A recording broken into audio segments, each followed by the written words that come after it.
Hello, hi guys, good afternoon. আজকে আমার খেতে ইচ্ছা করছে মাংস। কারণ মঙ্গলবার করে আমার ফাস্টিং থাকে। আমি আগেও ফাস্টিং করতাম, কিন্তু মাঝে রাগে মা কালীর করে রাগে আমি ফাস্টিং তুলে দিয়েছিলাম কোনো একটা কারণে।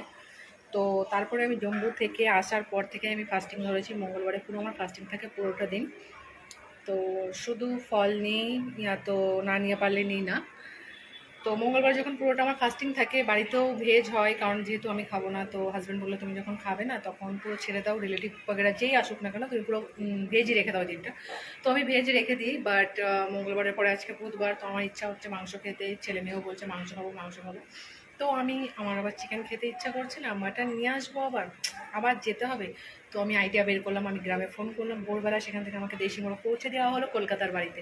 তো আজকে সেই দেশি মোরগের ঝোল আর সঙ্গে প্লেন বাসমতি রাইসের ভাত আর স্যালাড তোমাদেরকে আমি দেখিয়ে দিই একবার, চলো দেখো।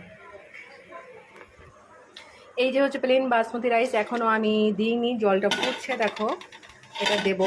আর সঙ্গে হচ্ছে এই যে দেশি, সবে জলটা দিয়েছি, এখনও সেদ্ধ হওয়া অনেক বাকি আছে। তো দেশিটা কষা কষা করবো ভেবেছিলাম, দিয়ে ভাবছি না, দেশিটা পুরো পাতলা, দেখো চর্বি মানে ছালে চর্বি হয়ে গেছিলো, তো কেমন তেল বেরিয়েছে। এটা এখনও অনেক হবে, অনেকটাই বাকি আছে এখনও। আর সঙ্গে আছে স্যালাড। তো যদি কেউ খেতে চাও প্লিজ